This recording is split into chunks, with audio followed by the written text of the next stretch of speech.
Okay, we are here live with Amanda Frederick. She is a Boulder native and Michigan native. Mm-hmm. Okay, well, you live in Boulder now. I've been here for quite some time. Okay, basically Boulder native, allegedly. But Amanda, so I just reached out on Instagram. I was like, if you know any cool people in Boulder that want to be on the podcast, let me know. She reached out, and she is extremely interesting. We've had a little bit of some discussions about sexuality and spirituality, and she is currently a sexological body worker, correct? Mm-hmm. And could you just kind of explain what that is for people? Yeah. So sexological bodywork, there's somatic sexology and sexological bodywork. The somatic piece is basically healing through the body without just healing from the mind. So it's a bottom-up approach. And the sexological piece is healing your sexuality. So anything in regards to like intimacy, sexual trauma, pleasure, a big one's pleasure. And so with sexological bodywork, that's kind of like the arc of what we're moving towards. Typically, we start with anything traumatic, any resistance in the body that we have to pleasure, because all of us have resistance to experiencing our full capacity of pleasure. And with that, there's a lot of things that have come up within our lives that we need to work through in order to get there. So I work with women and couples in the realm of how can we safely expand our capacity to experiencing more pleasure in our body, more pleasure with our partner sexually, and also like removing sex and not removing sex because technically everything is sex and sexuality, but how can I experience more pleasure in my body as I move through the world? I love what you just said there, and I'm wondering if you could unpack that a little bit. You said everything is sex and sexuality. The way I put it is everything is erotic. Everything in life. There's if you're alive. Yeah, if you're maybe willing to tap into that. Mm-hmm. If you're willing to like kind of break through the cloud of conceptuality to tap into the fact that everything is trying to connect with everything else. Totally. And yeah, I'm curious, is that what you meant when you said? Yeah, so Eros is our aliveness. And so our capacity to feel is our Eros and is our aliveness. And so with me saying like everything is sex, not just like the act of sex, but you know, we were born and we were created from the act of sex. Yeah. Like we are creation. We are like the divine essence. Like we are God. There's all of that too. And as we move through life, we experience these different things that inhibit our capacity to feel. And so Eros isn't just pleasure and isn't just sex. It's also grief and it's also pain. And it's also all of these like deeply painful experiences that at some point we didn't feel safe to feel. And those are usually the things that are keeping us from also experiencing deep pleasure. It's the full range. 100%. And so Eros, for people who don't know, this is a Greek word for desire. And basically the way I describe Eros generally, and this is not a perfect definition, I think, but it's that desire to merge with a person, a place, an experience, even an identity. You come up with a feeling. Yeah, I want more of that. I want to merge with that. And involved in Eros is actually suffering. Desire to have that which I do not right now. And that hurts. And do we have a place for that pain? Can we actually allow it? Because that pain is actually directing us towards what is going to be deeply fulfilling for the soul, for the deepest parts of the being. And I want you to explain a little bit more about how we close off, why we close off to pleasure, and then how do we open back up if we are closed off? Yeah. Yeah. So, I mean, oftentimes it's things that occurred when we're kids. That's usually where it starts. Can you give an example? Yeah. So let's say, and with trauma too, it's not the event, it's not the situation, it's not the person in front of you or the experience, it's the impact that it had on us. So, and that's why it always looks so different for people. And for me, like being a highly sensitive person and a highly sensitive kid, everything felt traumatic because I didn't know how to safely feel and I didn't know how to safely like be in my body. But let's say you're a kid and you're experiencing anxiety, your parents don't have any attunement to that, and you see like one of your parents in deep pain. And it's, oh, in order for me to feel safe, I want them to feel good. So I'm going to people please. I'm going to dim my own emotions. I'm going to make it easy for them to be my parents so that they feel safe enough and so I can feel safe enough just existing. Mm-hmm. And how that shows up when you're adult, it's the same thing. We get into like these partnerships or relationships with people, and instead of being like, this is what I need to feel safe, it's how do I make the other person feel safe enough to want to be around me? Wow. So then I know that I'm okay. Couple things came to mind. First, I would love to share an example of my own life because I love being vulnerable. And secondly, it relates to something that I have been learning about in Tantra, which is coming back to yourself in intimate experiences. We think, oh, how do I make this person feel good? Such a heady experience instead of listen to your body.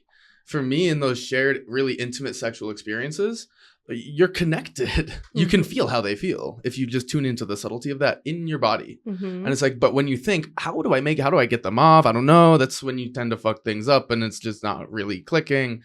And again, it comes back to you.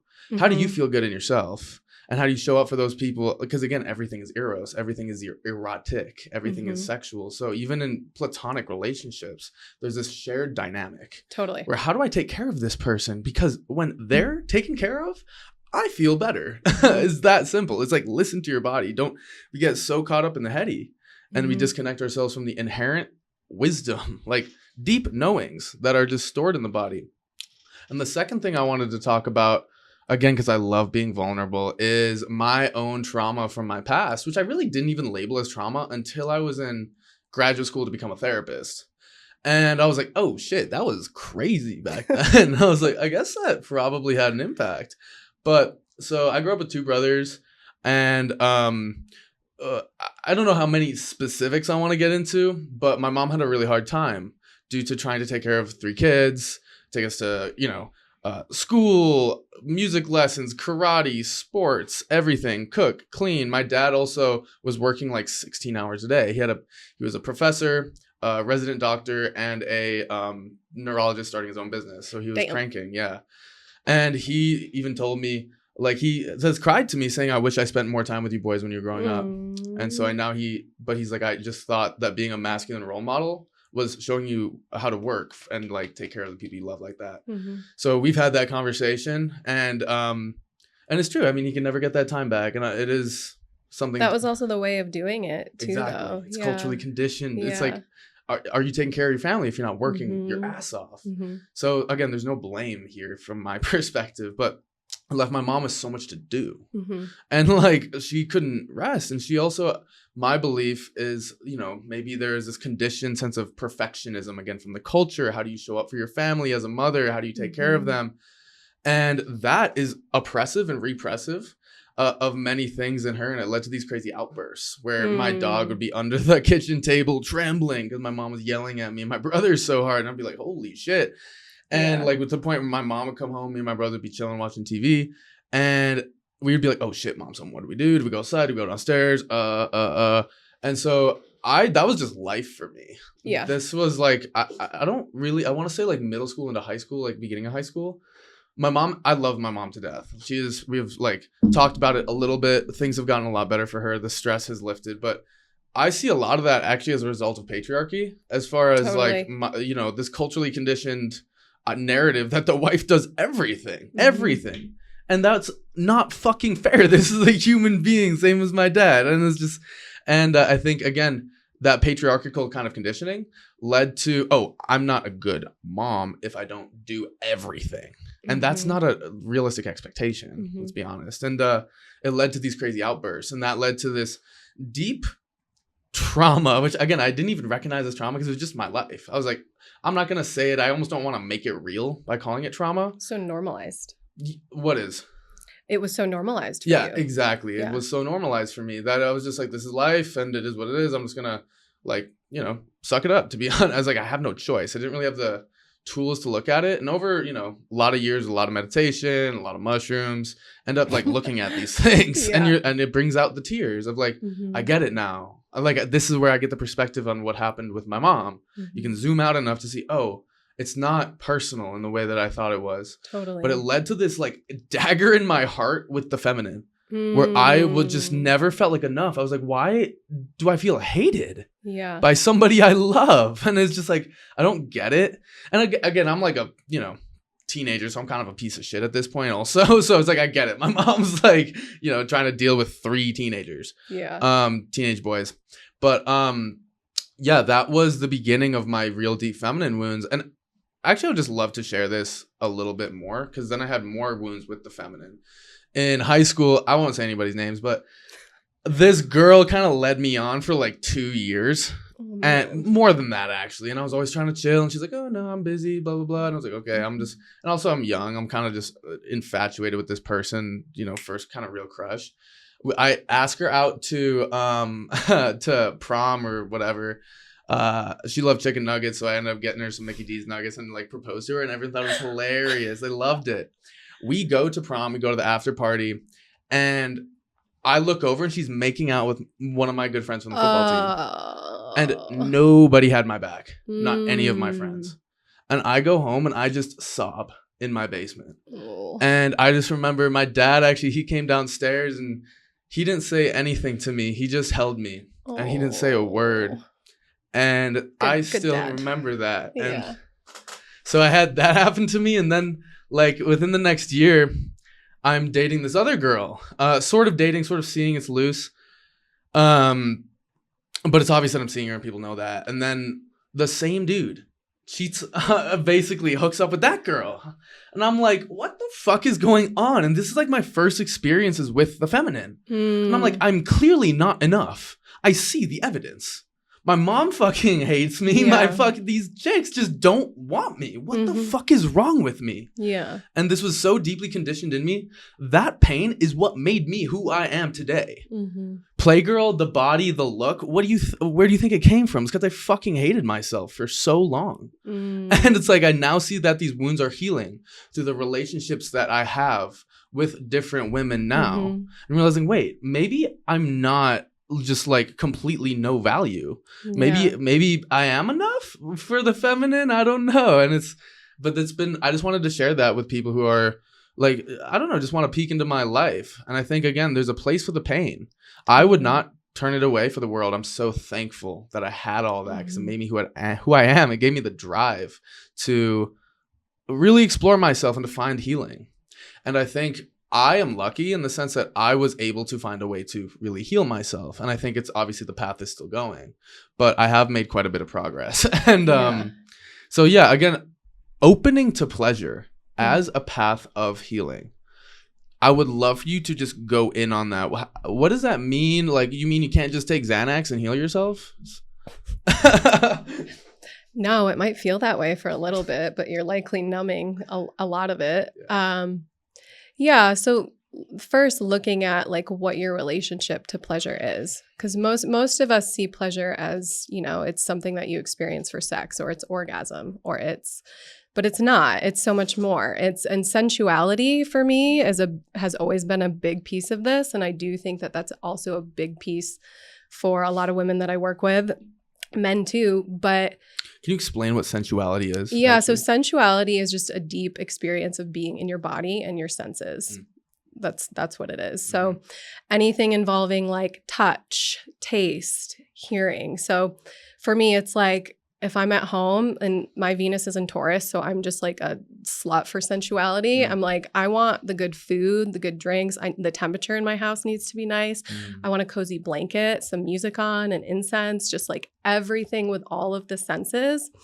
But involving all of that really helps people get back into their body and experience pleasure separate from sex. And you can bring that into sex too, of course, but the main way to start experiencing more pleasure is also, what resistance do you have to living in your body and just being in your body?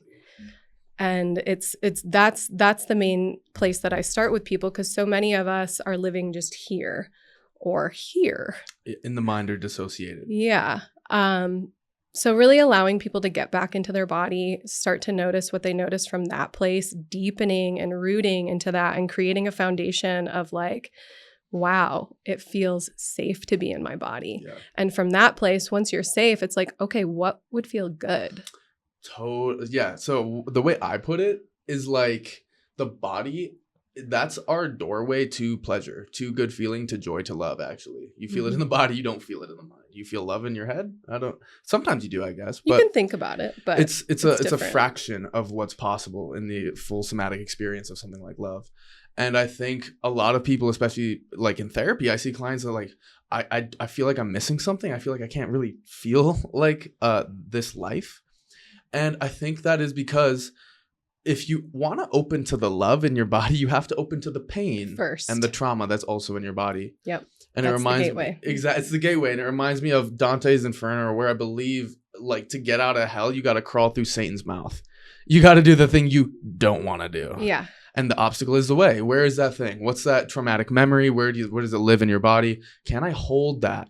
Or do I numb, dissociate, drink, sex addiction, you name it? There's infinite distractions. Totally. And the distractions are taking you to hell. Quite literally. And it's being with the pain. Yes, it hurts, but that's the path to heaven, actually. That's the way to get out of hell. Yeah. And it also can be quite pleasurable to be in your pain, which is a whole another I love you. Let's go. Can you say more about that? Yeah. So this gets more into like existential kink and more of like, I've had multiple sexological bodywork experiences where I've been on the receiving end, and my intention was, I'm having so much tension in my body, I'm having so much grief, or I'm having so much fucking rage that it feels so big that I need to feel safe, number one, being in it, but I want to get so turned on by it that there's no separation from my pleasure and my grief, my pleasure and my anger. Like, I want to experience both of those in my body at the same time. And I don't think that we can understand that fully until you can feel both of those fully in your body. It's like, okay, I have all of this deep, great grief, all of this like wounds around abandonment, betrayal. Once I can access those and feel those fully, okay, from this place, how can I also invite in pleasure and turn on and have both at the same time? And that's the sexological bodywork piece too, where it's like, I want people to move through the world where if they have pain come up, they remember, oh, this isn't scary, and actually I can get fucking turned on by it. Yes. So like, let's go, like bring on the experience because like there's nothing I'm scared of anymore. Yeah. And this aligns with kind of what I've been learning about Tantra as well as depth psychology. Just saying the deepest parts of the soul actually want to taste suffering. It wants pain because it adds dimensionality to life. It's where the fertility is, that you can nourish your entire experience with darkness, with some pain.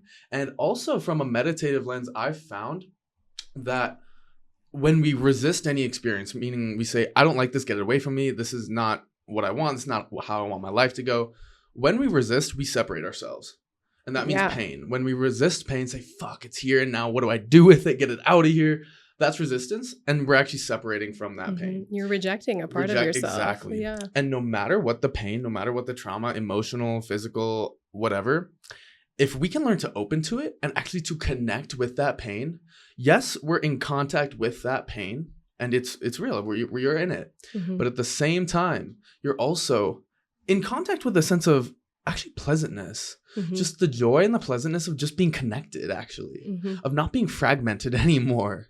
And they come together. But I feel like you're speaking to pleasure in a sense of something that is more cultivated as far as like, and I'm curious, how do you do that when you're in an experience of pain? How do you invite pleasure? Yeah.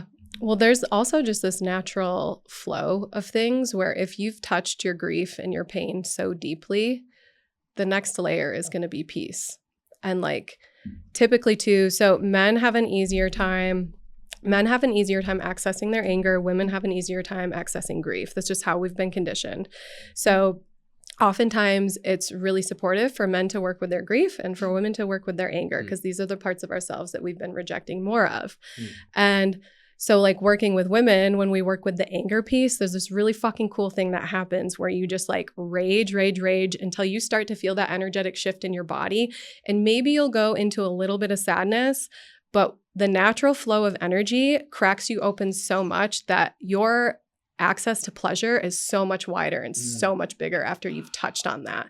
So a really fun way to play with it is, okay, let's do an anger burn with like a group of women. Everyone's just getting like gnarly, like hitting shit, screaming, yelling until there's that release. And then let's go into group self-pleasure. Because from that point, there's so much more space for it within your body. And the energy is just so. Whoa. And then you notice the connection point too. And then that's when you get to bring like, oh my gosh, this is actually how sex is too. And I'm wondering about those relationships where, couples, I mean, including myself in the past, start fights, things build up and all of a sudden you have that huge fucking fight and then you fuck and it's crazy. And you're like, damn, how do I leave this? Am I just destined to create hell on earth for myself because the sex is so fire? And I think it's that mechanism that you're talking about is that the more we open to anger, and I would say the full spectrum of emotional experience, when we're not repressing anger or grief, we're not repressing our pleasure and our joy. And for me, the key to freedom, the key to like real happiness in life is, just openness, trust, relax, and open to what's coming through you organically. And that includes anger, that includes grief, that can include lack. Let it all flow through you. There's nothing wrong with any of it. Listen to the messages that are hidden in there and don't disconnect. Don't think because I feel lack, I feel less than, I feel angry. There's something wrong with you. You're a human being having the full spectrum of human experiences. And again, when we repress everything. You can't just repress the anger. You're closing all of yourself. You're closing all of your energy. Exactly. Yeah. The heart is closed off. And then I can't feel joy. I can't feel love. Why? Because I'm repressing the anger and the grief in my heart. Because I'm saying there's not a place for you. Yeah. And when we say there's a place for this grief, even though it hurts, I can hold you. When there's a place for the anger and I can hold you and I can express it, not be afraid, that's when things start to shift and move. And all of a sudden, that's when we can start to taste, I think, something profoundly spiritual, which is the perfection of all of it. That no matter what you do, no matter what you feel, it's still perfect because I can be connected. I don't have to fragment myself from my experience.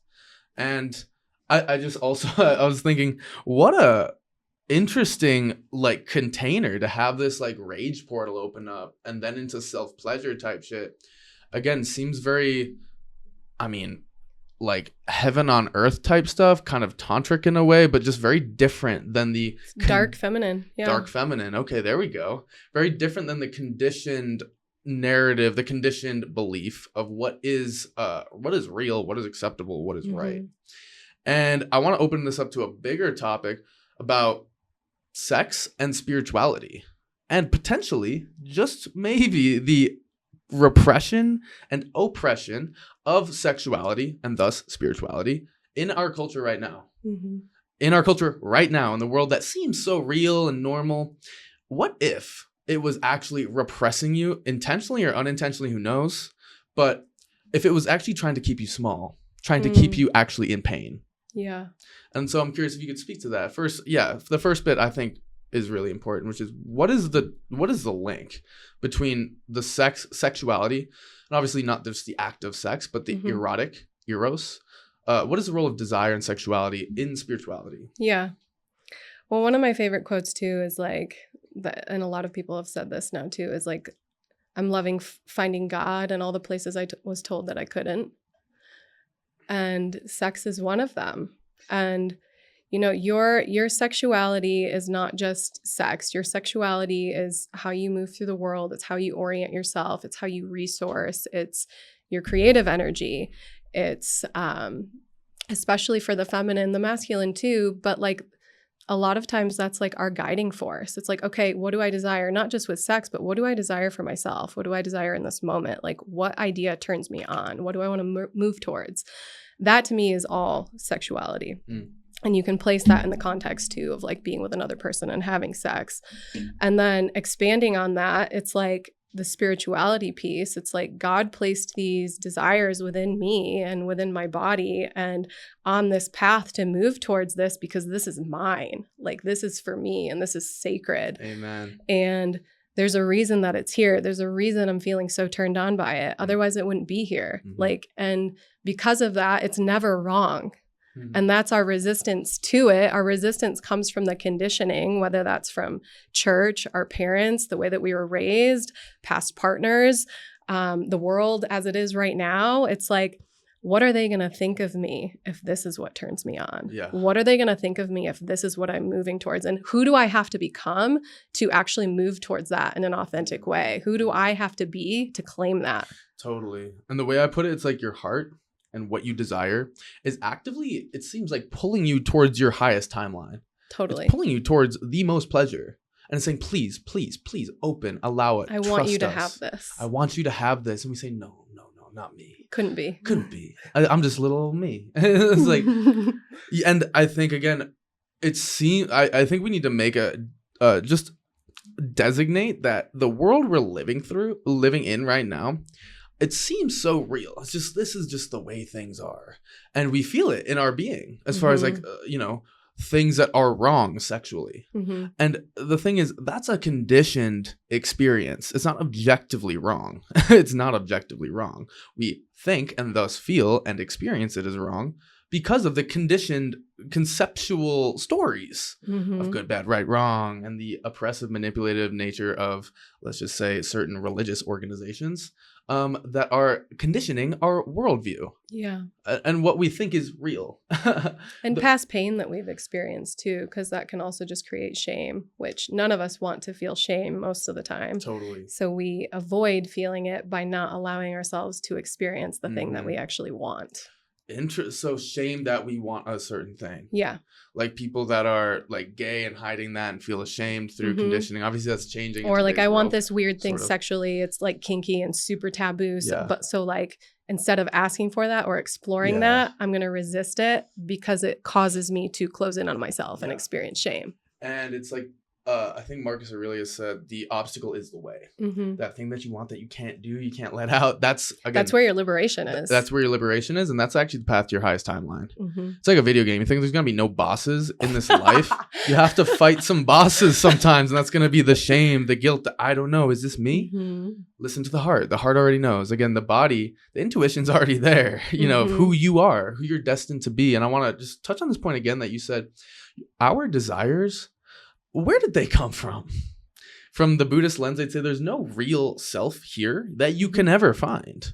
Yeah. What we are is source. What we are is energy flowing directly from the Big Bang, actually. Right now, it's still banging. Like, and do we trust the desires in us? Because whose are they? Mm-hmm. Whose desires are they? Could it be the God, spirit itself, trying to live, desperately trying to live through you? Mm-hmm. And we just say, nah, not me. Again, stuck in the conceptual stories of who I am and who I'm not.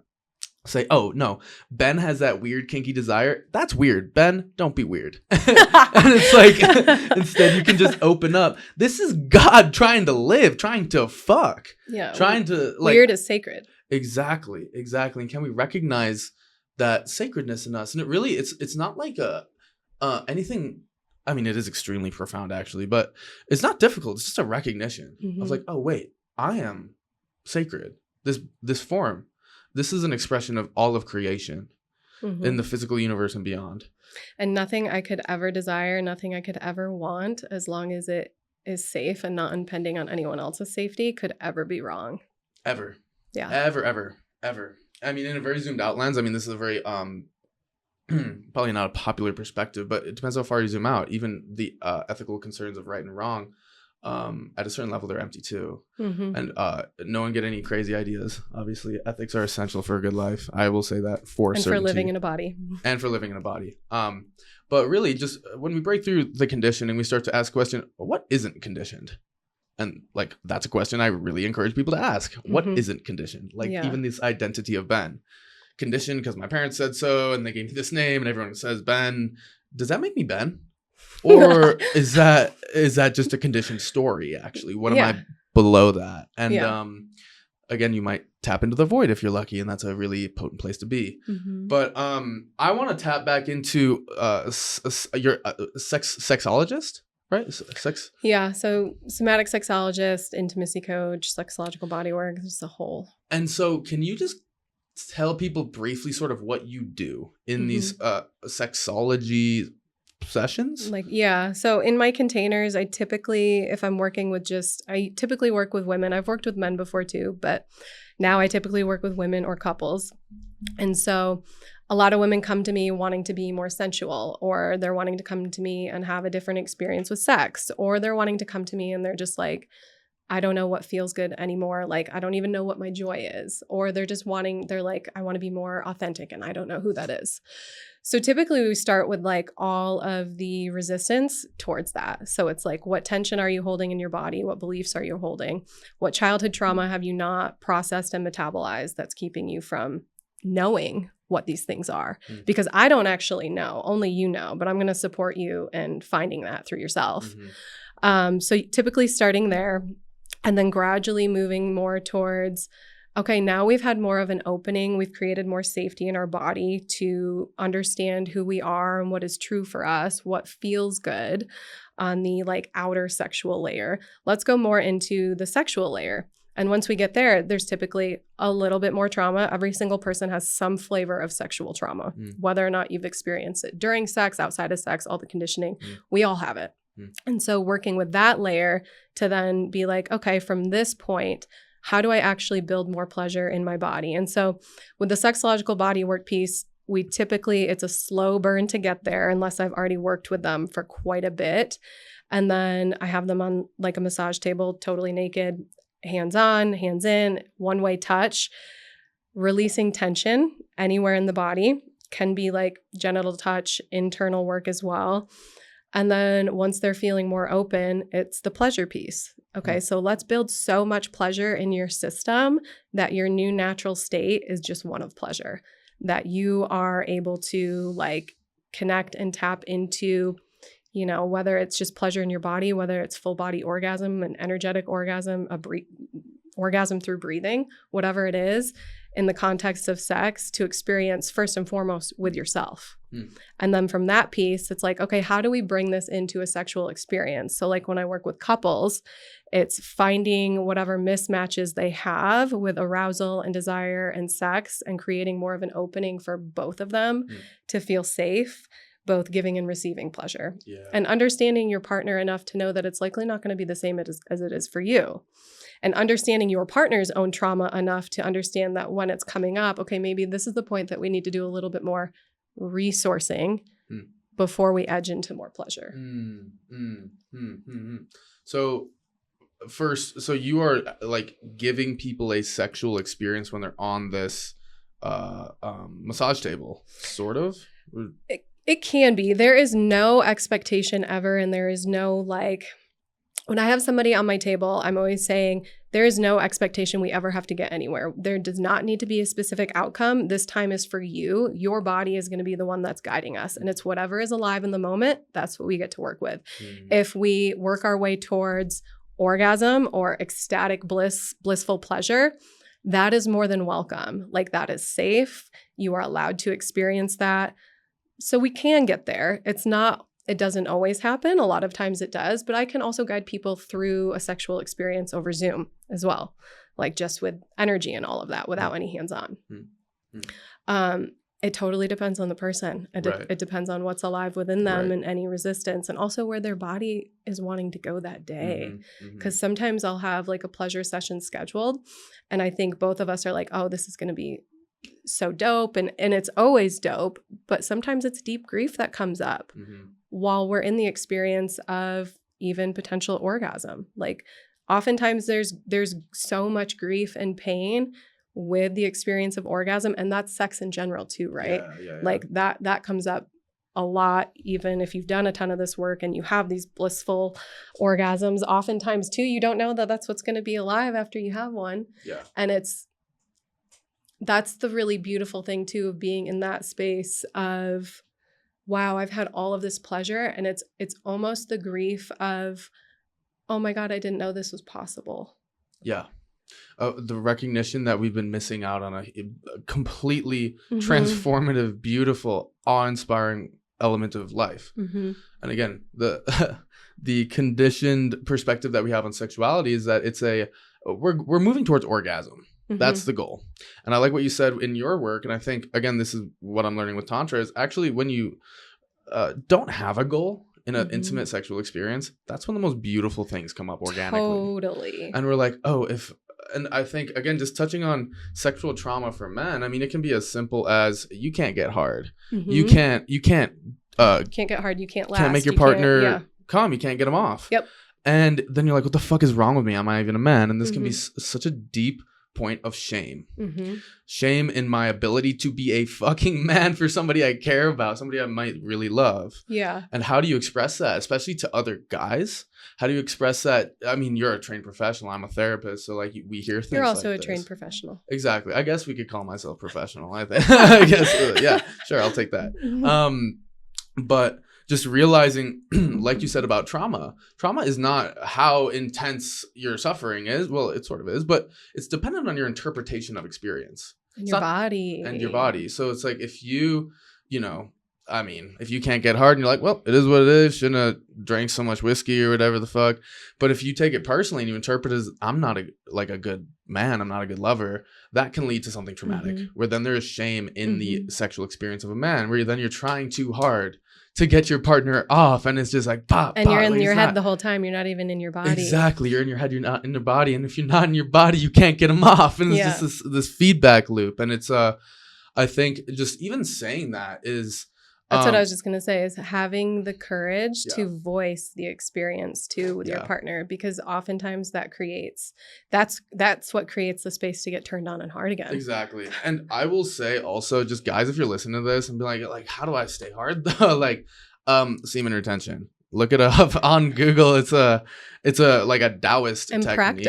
And practice. Squeeze that dick. And when I say that, I mean like squeeze those P muscles when you're about to come. You feel those contractions, the opening and closing, and that's where the nut comes out and you lose all that energy, and then maybe you can't get hard for a minute, which is nothing wrong with that objectively. But if you want to stay hard and you want to really please your partner and you want to chill in that kind of foaming at the mouth, I want you so bad kind of energy, where you're gonna get your partner off. I mean, I'm just saying, if you're in your body and you can practice semen retention, it's gonna work. And obviously it's a practice. It doesn't just happen, but practice with the flow of the energy rather than just your dick. Exactly. So again, and the flow of energy is through your whole body, right? It's not just in your dick. Like it gets concentrated there when you're moving towards orgasm, but there's so much richness in the sexual experience that we don't access in the West. I'm like, is this repressed knowledge, or is this just people just don't care? They don't think there's any other way. It's just, why don't they want us to know? I don't know. Do you think there's people that don't want us to know? For sure. I actually agree. The fucking reptile pedophiles that are running our fucking world right now are well, also too, because so much of it also has to do with the feminine. So of course there's so many layers that people don't want us to know. Like for instance, like with like squirting, which is called like amrita, that they used to call that amrita. Is that like a poly word, or it's I don't know if it's like a yogic Sanskrit. It sounds poly. Amrita, yeah. What does it mean? Nectar of the gods. So that's like fucking hot. So like men, they used to tell men to like drink this to become closer to God. I'm with it. I don't know. But there's little things like that where it's just like I think it's been a little bit hidden. Guys are like, is squirt pee? It's like, bro, shut up, drink it. Like, and also, no, it's not. Yeah, it's not, right? It's not. That's what I've heard. It's too. not. It's not. And also, just fuck it, get out of your head, drink that shit, and it's the nectar of the gods. Open and also, up it's a little not bit. Pee, so you're good. Yeah. And even if it was, I heard piss is good for you. I don't know. I haven't checked too much on it, but Instagram is telling me piss is somehow good to drink. I don't know. We'll not linger on that point too much, but yeah, no, just also pointing to first, I want to say the diverse array of orgasms we can have, even as a man. So not just a non-ejaculatory orgasms where you kind of squeeze the nut up your spine, but also sort of, I forget the name of it. It's a full body orgasm that happens when you're about to come. Mm-hmm. And again, we're talking contractions in the dick, in the penis, and you feel the contractions, and that's where you're about to come. Instead, actually see if you can relax the genitals, and if you can somehow, then that sexual orgasmic energy that feels so good, it starts to spread through your legs, through your body, and you're like, wait, what? Mm-hmm. And it's obviously more subtle. It's not like a full body white light orgasm, which I know is actually possible as well from this book that I'm reading on Tantra, which is exciting. But just then you kind of carry that orgasmic energy in your body. Like throughout the day, you get these little glows of like just positive, like almost like bliss in your body. And that's another, element of sexuality that we don't know of at all. And again, I think because our sexual expression is our spiritual power. Because everything is sex. Everything we are, our expression is rooted in eros, the erotic, just an erotic connection to this place. And when we repress sexuality, we're repressing our spiritual power.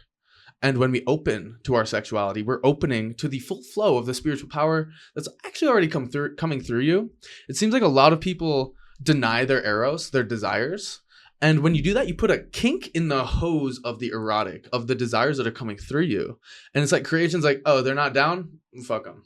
then we're not going to give them more desires because they don't want it. Yeah. And when you open to the flow of desire coming through you, you open to more of that power, that energy, that drive to go after what you want. And it affects you, again, not just in the sexual settings, but it affects you in your desire to become something beautiful, your desire to have an impact on the world, your desire to love the people that you care about.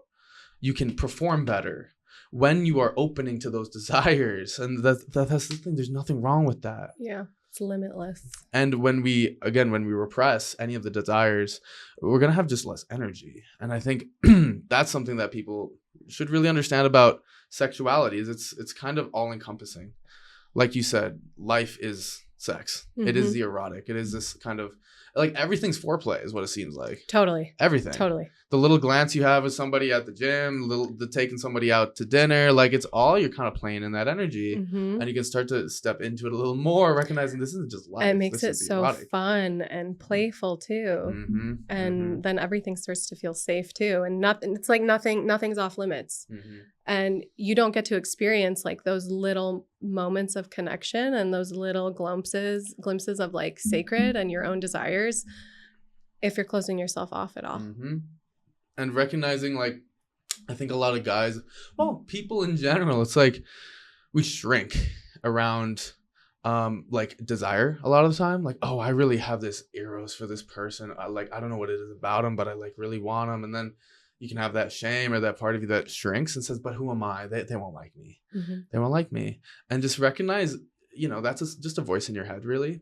And can you trust? And also maybe they won't, and that's okay. Exactly. And that's the magic is like, again, so the psyche, the mind contracts in fear, and we almost get this tunnel vision where it's like, oh, if this person likes me, that must, again, mean I'm not enough. That must mean something personal about me. But that's because the psyche is contracted in fear. And it's like, it's only this big. You only go see through a pinhole. When you're in love, the psyche expands. And you can say, oh, that person, they're not into me. Like, maybe they're into somebody else. Maybe it's not the time for them. Maybe they just don't sense a chemistry with me. And that's fine. Like, actually, there's probably many, many, many people around you that would love to connect with you intimately. And again, that's just a product of having an expanded psyche when you're living in love. Like you can just find a different explanation than, oh, they hate me. I'm not enough. I'm not even pretty. I'm just such a weirdo. God, fuck. It's just the mind is shrunken and in that contracted state. But at least you're being true to yourself by honoring the desire. Say more. So like if you have a desire, whether that's to interact, engage with another person, or if it's to create this really exciting thing, like you're a writer, whatever it is, honoring the desire and moving towards it, even if it fails, even if that person isn't interested in you, you still honored yourself. Whereas if you're going to close off and not even move towards it, that's where you get into more of like despair and fear. Like there is no fear because you moved towards it. Exactly. And also it's a practice. If we're talking like, macking on beautiful people, like that's a practice, right? As far as feeling that charge in your heart or wherever you feel it and being like, oh shit, what do we do? And you step up and you start speaking, and sometimes you fumble your words, you look like a dingus, and it is what it is. And then you take that L and you learn from that. That's not the end. That's still like, and there's so much beauty in fucking up too, because it's authentic. Like people don't need you to be perfect. Everyone is fucked up. Like no one is special. We're all fucked up, and we're all have our own little weird things. Like your job is to not like crush that. It's to find the other weirdos. Exactly. And a lot of people too, even if you fumble over your words, if that person's into you, they probably won't give a fuck. No, and they might appreciate it because maybe they do the same thing. Exactly. It's that honesty, that authenticity that people want to see. And I think, again, it's just also there's something about if somebody doesn't like you, someone you really want to connect with, and they're not into it. I mean, that's a message. And again, from the depth psychology lens, suffering is not your enemy. It's a message. It's like, what do I need to do? Do I need to work on how I present? Do I need to take more showers? Do I need to go, exercise more? Do I need to practice having confidence in myself? Yeah, get curious about the part of you that is interested in them, because what does that part of you need? What does that need to feel comfortable again? Again, we just reject that as far as like, oh, it's a part of me hating myself. And we can have that perspective, but what if it's a part of you just telling you how you can be better? It's trying to make you improve you. Can we say thank you? Yeah, and if that part just wants connection, like, of course that part wants connection, because we all do.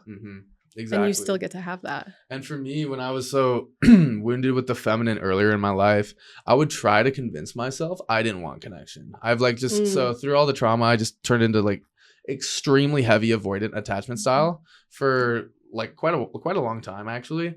And it was just so painful. Yeah. And that's how I actually found Buddhism and meditation, because I was like, please, someone save me from the pain of feeling so alone. Yeah. And I see that now as such a blessing for taking me on that path to really self-understanding and just into those Eastern traditions to save me from myself. Yeah. And because I felt so alone and so less than. And then I got certain understandings about the mind that were deeply liberating. And then I was actually just trying to really be with life. And that meant being with my longing to connect and be like, okay, I guess we have to do this. We have to practice macking on chicks. Because I will say, like, again, the person I am today, like, whatever, Playgirl cover model, like, high value seeming guy, it's like, this is not how I've always been. I used to be legitimately scared of chicks, like, legitimately scared. Because, like, I just expected them to not, like, to reject me. Yeah. And that wound of rejection was so deep for me. It was like, again, that's crawling through Satan's mouth in order to like legitimately even just talk to chicks. Because I had all these crazy wounds in my being, and I just expected nothing less than nobody wants me. Do you feel like once you started working on those things and like finding a path to your own healing, like the type of women that were showing up in your life changed? 100%. Thank you for saying that. It is really trippy like that. How I like the saying, you don't attract, what you want. You attract more of what you are. So when I'm not whole, it's like somehow the universe sends me people that have very similar places of lack or wholeness or just incompleteness, and they kind of match you. Yeah. And they show you things, or I feel like I've been shown things from those relationships that was actually chiseling me into more wholeness. Yeah. And like now I feel really deeply whole. And for me, that means coming back to myself and my desires, my lack, my anger, my frustration, my everything negative and positive. Can I own this? And that's I think it really is that simple a lot of times. How deeply can I own my own experience? If I cry, can I let it out? If I'm confused, can I own that? Yeah. If life fucking sucks, can I own that? Or am I saying there's something wrong with me? Oh no, here it is, the big dark cloud. Can I say, oh, here comes the rain, and now we're wet? Yeah, totally. Metaphorically speaking.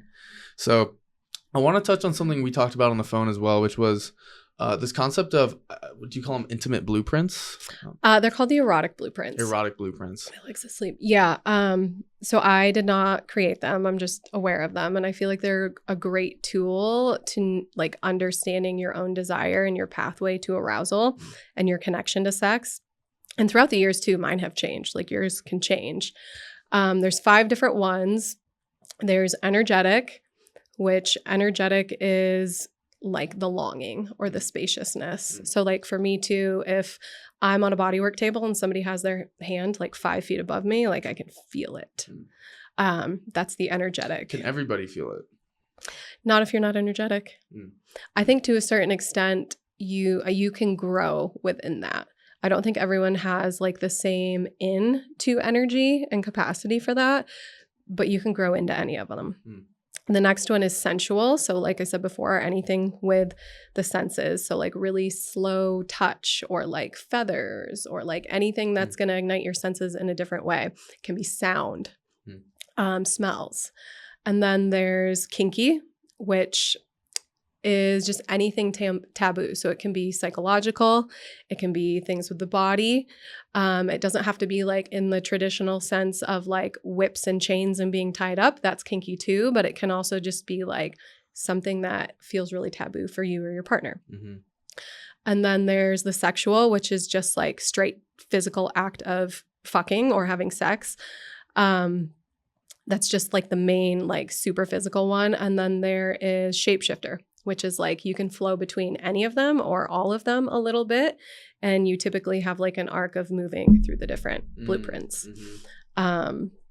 Yeah. And those I think are especially really good for couples because oftentimes people think that like, you know, like one of the things I hate hearing the most is like if you're married or you're in a long-term relationship, it's just so normal for sex to not be good anymore. And it's just so normal that sex fades. And it's just like, I'm just like, that is not true, number one. Mm. And number two, like that is not what I want to choose. Like, I don't think any of us have to choose that. Yeah. Don't settle, ladies and gentlemen. You don't have to. But oftentimes what happens is there just becomes like a mismatch of desire and arousal for the two partners. Like if one is a sexual blueprint and one is a sensual, like the sensual person is going to need more like slowness and more touch and more anything that ignites their senses, whereas the sexual person is just like ready to have sex. Like they don't need slowness, they don't need anything. But if you can work with both of those and honor what it is that your partner's needs, there's a really beautiful like merging of that. Both people get to be turned on and have desire. And so my understanding of this blueprint model is that the goal is actually to become the shapeshifter, or just the inevitable consequence of really doing this work is that you just learn how to, for lack of a better phrase, just get somebody off with any of these blueprints. Or yourself. Or yourself, with all of them. Mm-hmm. So the kinky, the sexual, the sensual, and the energetic. Mm-hmm. All of these different ways of getting yourself off and being able to practice that, again, first with yourself. Because I'm assuming they must feel, quite different in some ways and also quite similar. Also, you probably think that you're into something that maybe you're not super into. And there might be like all of these other things where you're like, wow, that really turned me on and I didn't even know it. Mm-hmm. Like when I was going through my training, I was like, oh, I really want to be like tied up or I want like handcuffs. And then we did that. And I was just like, this really isn't doing anything for me. But then someone taking like really cold, heavy chains and like putting those on my legs or having them next to my ear so I could hear it. I was like, I had no fucking idea how good this was going to be. That's cool. Yeah. Interesting. So yeah, there's all these different, and it's playful, right? Mm-hmm. It's all just play. Mm-hmm. And you can also bring those into any part of your life. Like it doesn't have to just be the sexual experience, but like moving through the world, like going to order a coffee, like how intensely can I feel this longing for coffee in the space between me and the barista before I get my coffee? Like how turned on can I get before I even get my coffee?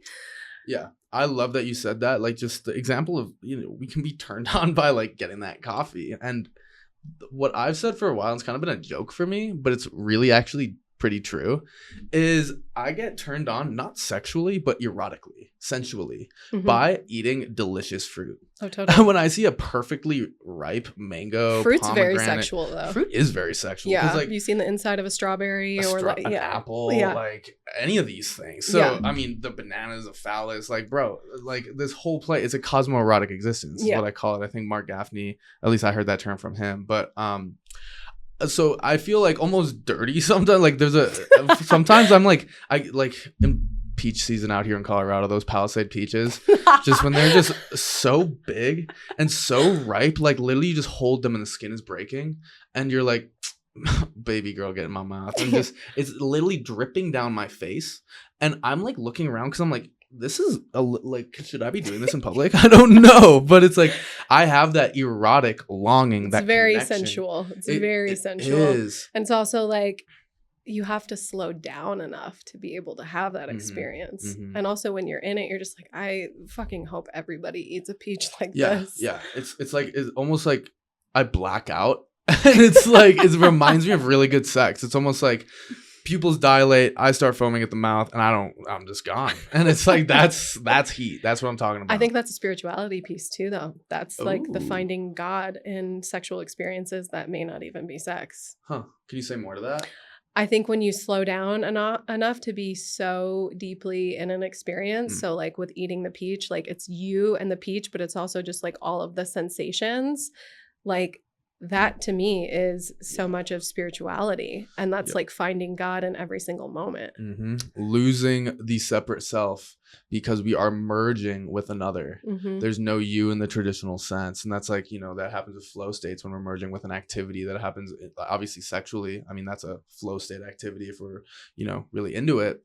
And it reminds me of something in Eastern spirituality. They talk about samadhi, which is like a very deep state of meditative absorption, basically. And they talk about samadhi with an object where I can deeply merge with this fruit, with this other being. There is no me actually anymore in the way that we're conditioned to think of me. And then there's samadhi without an object, where you're so deeply involved in the activity, you're so deeply immersed in another. And this can be even just natural scenery, the beauty of the mountains. You allow yourself, you open your heart enough to merge with that, you disappear. And you disappear into the experience, and eventually the experience starts to disappear too. You're so deeply merged in that oneness where everything can start to fall away.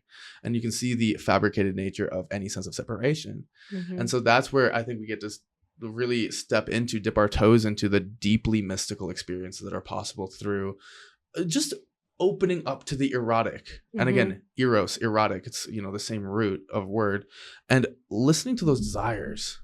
I want to eat that fruit. I want to merge with that chocolate cake. Okay, that's just eating. I want to jump off a skyscraper and skydive through New York City. I mean, that's maybe a little risky, to be honest, but do you have that desire? Send it. And what happens when we can follow the heart is the heart is leading us to those points of merging with creation, with the mystical, with source. And I think, can we listen to that? And so I want to bring it back to the blueprints. And so for me, I think sensuality is something that's been so big for me, just a sensual experience of life, and that leads including the fruit, you know what I mean? Totally. But the more I've just had more sexual experiences, the more you start to be able to taste that joy, that pleasure from all of them.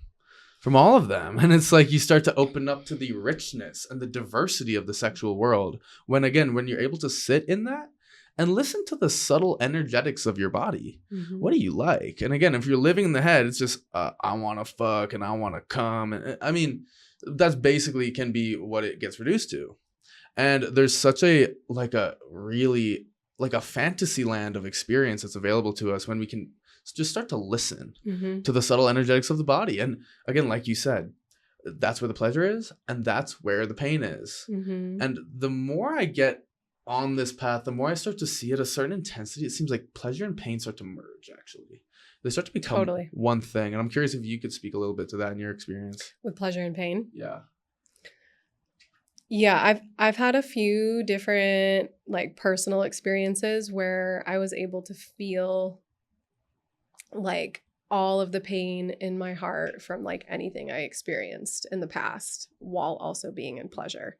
And sexual pleasure. Yes. And merging both of those together in my body. And when you do that, it's power.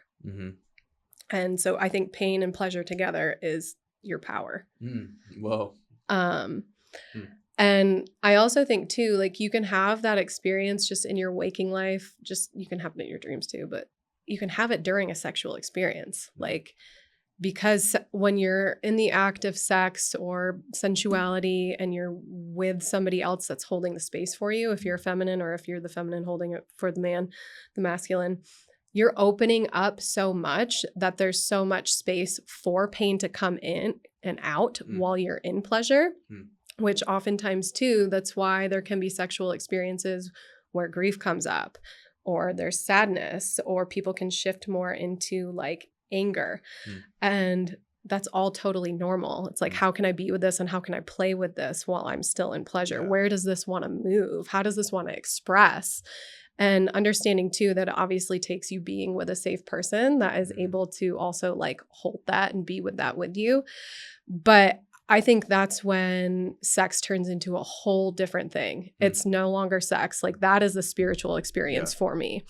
And I also think too, with the experience of a relationship, whether it's friendship, romantic, or the experience of being with someone sexually, it's your energy and it's their energy, but you're feeding this third energy. And that third energy is spirit or God or the energy of love. And I think like you can feel that oftentimes too while you're having sex, where it's like you merge so much, but so who's holding you? You're still being held in that, and you're being contained by that energy of love or spirit or God. And that's also too why I believe people in relationship, like you have to feed that third energy. Otherwise the relationship falls apart. Like you show up as your whole self. You've got you've also got your partner. Your partner shows up as their whole selves. They've got themselves. They've also got you, but you're feeding that energy of love between the two of you, which is also God. So, and can you speak a little bit more to feeding that energy? What does that mean? How do you do that? Yeah. So how can I see, like, let's say you and your partner, there's tension or something's coming up, feeding the energy for the relationship would be like, but what would the eyes of love see right now? What would the eyes of love hear right now? What does this moment need for there to be more love? And that can be that can show up anywhere. That can show up during sex, but like what is needed for us to expand the love right now? And that's opening that question again, in, tantric experience, sexual experience, as well as in life.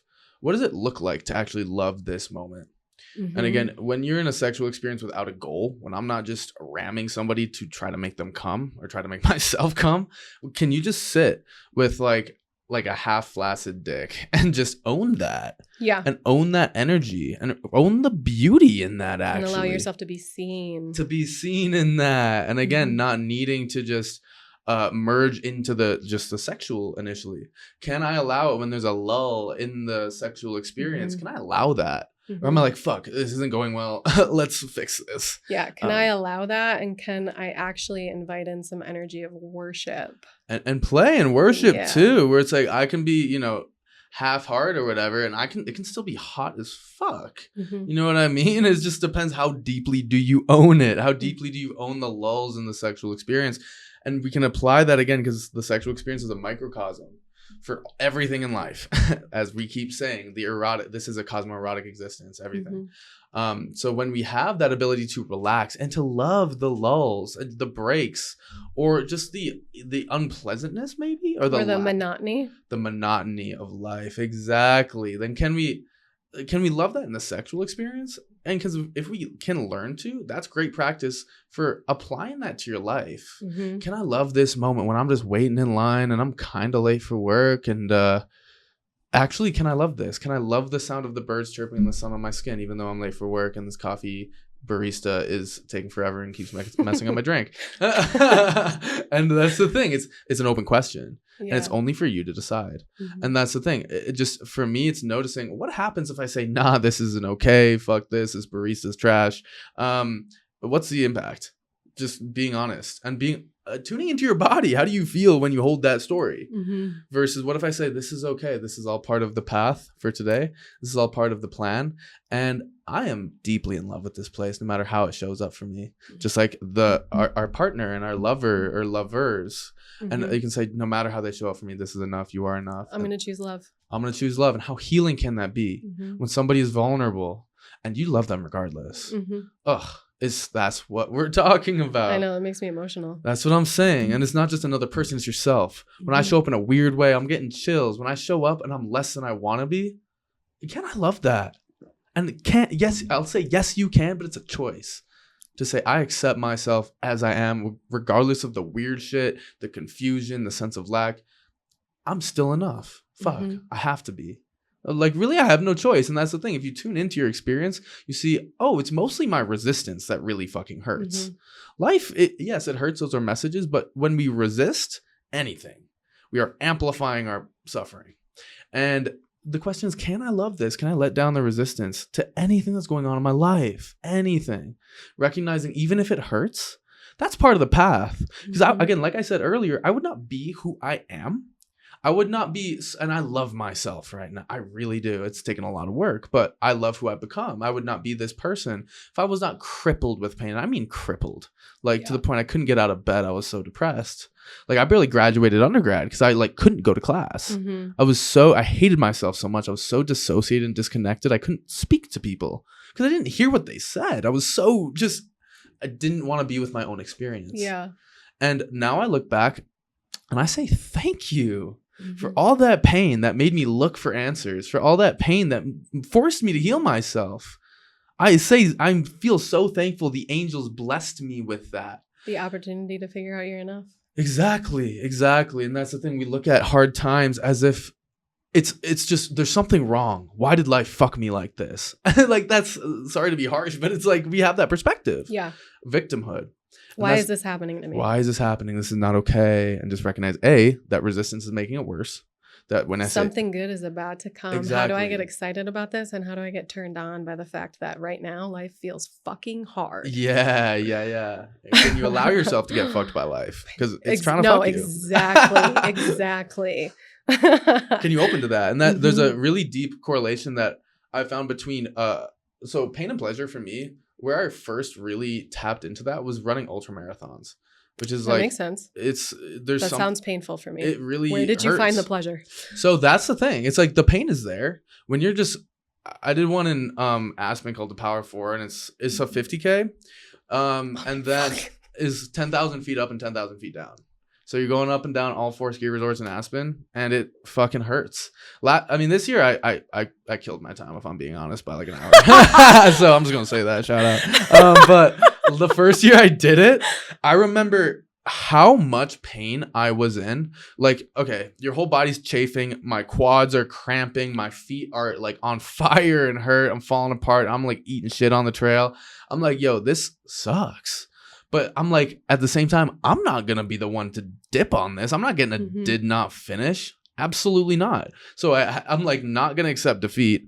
But that means I got to buckle up and like finish the last 10 miles in just a brutal pain, you know. And there's something about opening, again, not resisting pain when it's there. It's like that is a doorway to deeper love, actually, where the pain is here and I either can resist it and thus amplify my suffering, or I can just choose to relax and open into it. And all of a sudden, the suffering goes away. Because again, the suffering is built on resistance. So all of a sudden, the pain is there, but so is the pleasure. And it kind of, when I was running this race, I mean, I may or may not have been under the influence of psychedelics. I was just going to ask if you hallucinated, but. Oh, well, definitely. Because I was, I love taking mushrooms and running. I think it just feels amazing. A little bit of LSD too sometimes, but I've never done LSD and run. I've done mushrooms, but mushrooms for sure. The LSD is more like that electrical kind of high strung stuff. So in my past, I used to definitely take too much acid and go on runs, and it was risky because I would like get lost in the mountains and go the wrong way and be like, oh shit. That story's for another time. But it's such a Boulder thing. Yeah, we're out here running up mountains, high as hell. So if you see me on a run, say hi. I might just be. Let me know where I'm at. Yeah, exactly. Show me a map. Not like I'll be able to understand it. I might be a little too high.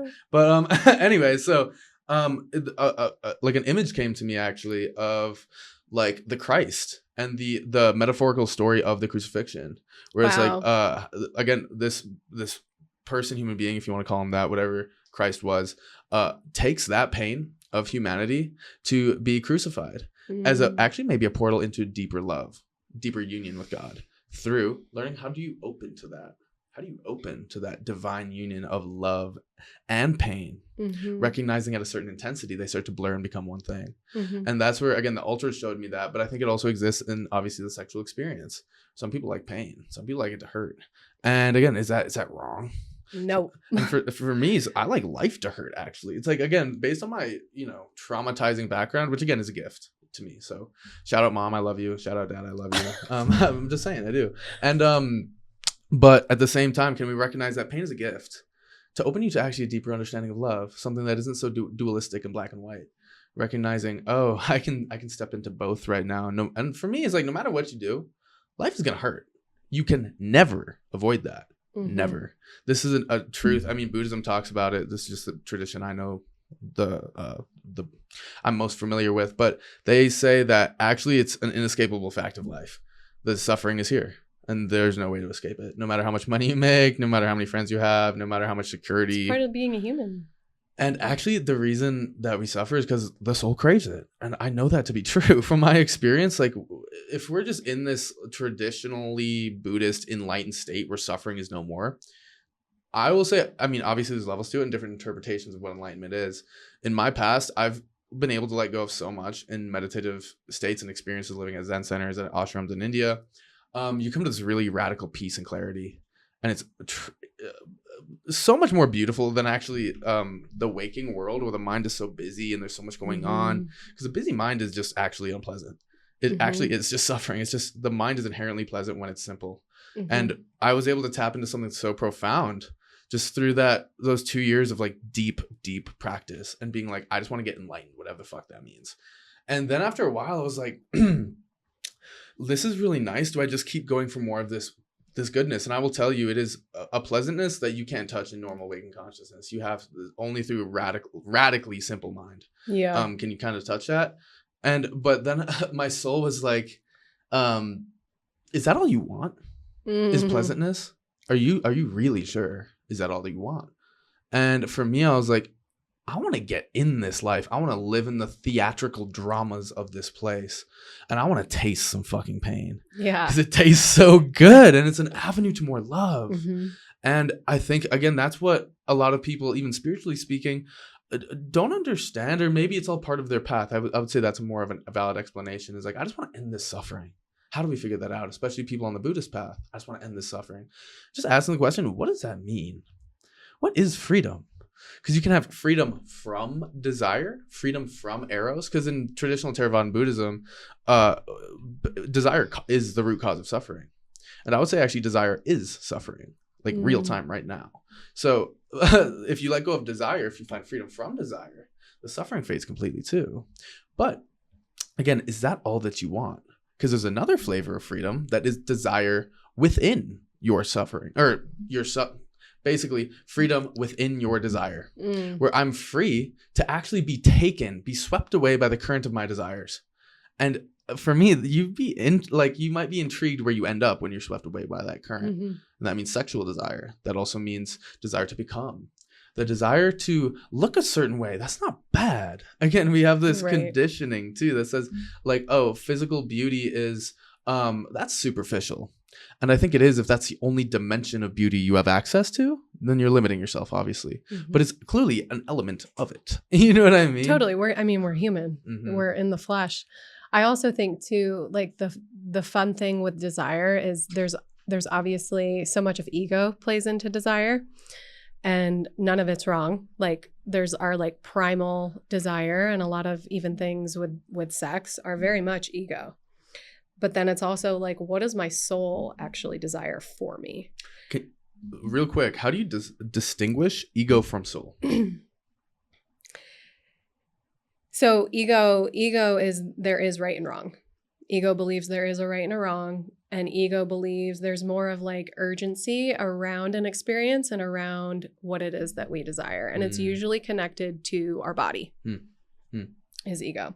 So a lot of things I think in relation to sex oftentimes is ego.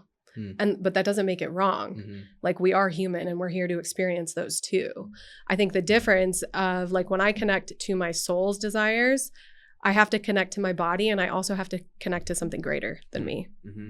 And those are more of like the sacred, God-given, more of like my soul's path of desire. Yeah.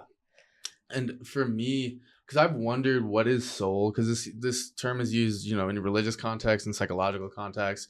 What is soul and what is ego? And the deeper I get on this path, again, from the Buddhist path, they would say any sense of self is going to be equally fabricated in your mind. It's all going to be made up. Whether you have an ego or you don't, it's going to be fabricated in your mind. And so at that point, what sense of self could not be fabricated? None. Ever. Whether there is any identity, any you, really any experience, period, there's going to be some sort of sense of self. And even the sense of self that I don't have an ego is still a sense of self. And so recognizing that, for me, it's like maybe all of this is soul. Maybe the distinction between soul and ego can actually merge. Yeah. And what I am is completely the smoke and mirrors of creation, the magic show of source. I love that. And then at that point, can I radically trust even the most superficial, stupid desires? Like, again, for me, it's like all energetic channels be popping? Like from the root to the crown. What does that mean? We can have it all. Exactly. We can have it all. I can still listen to dirty rap music and fuck like an animal. And then I, can tap into the more esoteric, the beautiful, tapping into the crown chakra, the desire to serve, the desire to like bathe in that light. Can I embrace it all? Because I think a lot of people, they see me, at least people that maybe have been following me on Instagram for a minute, and they see like the sexual flex and the playgirl shit, and they're like, wait, why? What's going on? And for me, it's like, can we start to merge again the sacred and the profane? Totally. Into a more non-dualistic experience where we're not separating heaven and earth. I think too, like the beautiful thing around, like, because I haven't been following you for very long on Instagram. My initial thing, I was like, oh, this guy's hot. And then I was like, oh, he's a therapist. And then I was like, oh, he actually talks about shit that matters. I was like, cool. Yep. Thank you. But yeah, merging, there's so much love and light spirituality, and then there's so much sex. And there is quite a bit of the merging, but I think too, like what I see in you is like there is love and light, but like let's also merge the darkness because it's so important. Yep. And that's, again, look at the tats on my arm. Are these love and light tats, or are these dark as fuck? Like, because that's the thing. That's what I want to represent, is remembering the darkness is another expression, another face of God. It is. Totally. And we turn away from that. If you separate heaven from earth as a hair's width, they're set infinitely apart. And only when I can allow the darkness to flow through me, to flow through this world as it is, just as it is, can heaven and earth be merged into one, and can the kingdom of God be recognized. And again, it's a recognition that this place is sacred. We are walking on hallowed ground right now, just like everyone who could ever listen to this, anyone who could ever share this place with us. It's hallowed ground, and your body is also hallowed ground, sacred. And can we recognize that? Because again, when we say, oh, this darkness doesn't have a place, is this demonic, is Big Daddy in the sky gonna smite me down?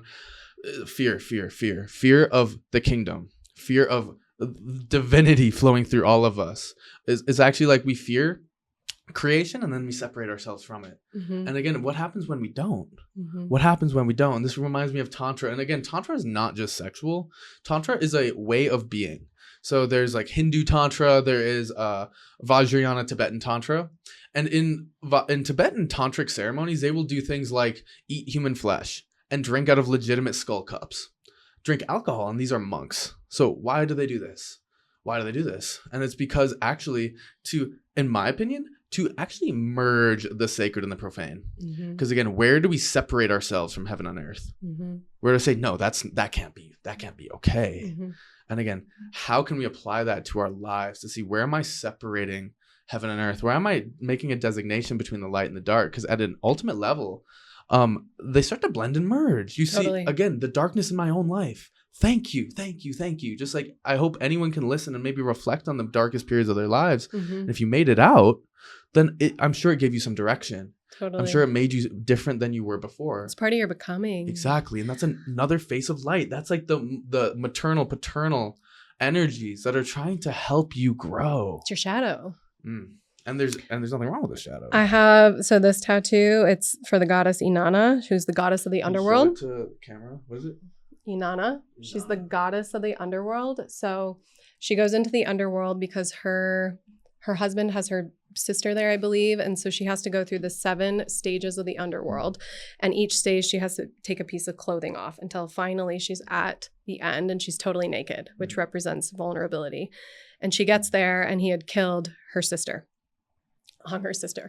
And her sister ends up representing an aspect of herself.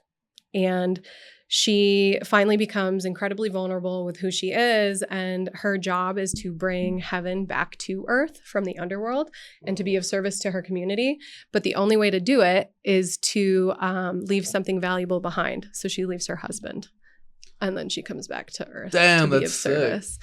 Yeah, fuck that dude anyways. I mean, for real. I mean, killing the sister. Is that like a Greek story? So it's in-depth psychology. I read it in the Women...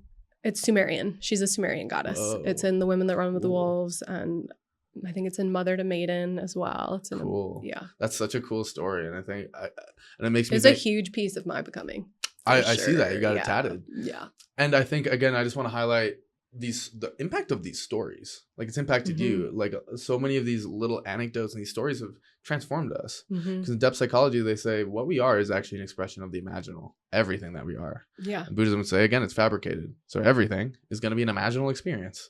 And reality and imagination start to merge. And these characters that we interact with, either through movies, TV shows, books, stories that have been passed down, verbally in the past, you start to become those archetypes. Totally. Something like Hercules. For me, this is a little vulnerable, but when I was like 10 or whatever, the movie was 300 with fucking like all those badass Spartans going to die for everybody they love. In theaters. I remember that. It's such a gangster movie.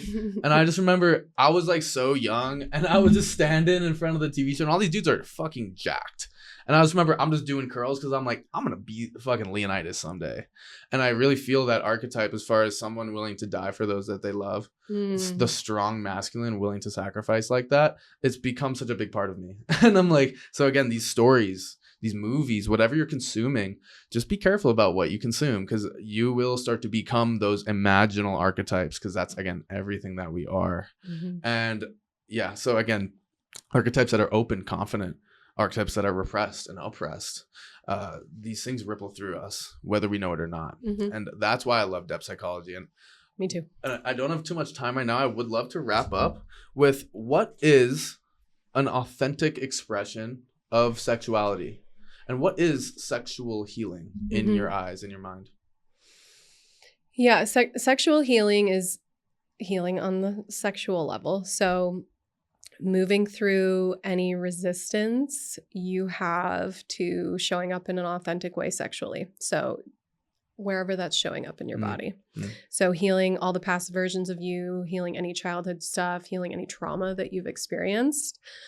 What's on the other side of that? Like, who would you be without any of those within you? I think that's the healing. And then sexuality is your sexual expression. It's how you identify. It's what you like, what you don't like. It's your creative energy as well. I like thinking of everything as an energy. So it's like your energy in sexual form, in creative form. What does that look like? What does that feel like? What does that taste like? What does that smell like? What was the other piece? Authentic sexual expression, which I think you just touched on. Yeah. And it makes me think. I think that is always changing too, though. That's what I was about to say. Exactly. So your authenticity is always changing. And I think sexually, your authentic expression is always changing, but also in life. Like so many people are, especially in spiritual circles, like, I'm just practicing authenticity. And the question is, what does that mean to you? Yeah, what does that mean to you? Authentic. And what does that mean to you now? What did that mean to you 5 years ago? What is that going to mean to you in 5 years from now? And for me, like, authenticity can be the fact that I don't want to open myself up and connect to certain people, like random people at certain times. It's your truth. And some people in spiritual circles will say, "Oh, that you're not being authentically open," and it's like, "Well, I'm being authentically closed right now. Is that allowed? Like, really, is that allowed? You're not being leaky with what's true for you." Exactly. I like that, leaky, and. Yeah, no. So I would love to have another conversation about depth psychology. I didn't know yet that you were so hip on that. But Amanda Frederick. Thank you for having me. Yeah, thank you so much. Do you want to like plug yourself or what you do? Sure. So I do intimacy coaching. I work with individuals and couples. You can find me on Instagram. My name is Amanda.untamed. It's probably the easiest way to find me right now. Cool. And yeah, again, thank you so much. This was such a great conversation. Yeah, I had fun. Cool. All right. Well, thank you. Yeah.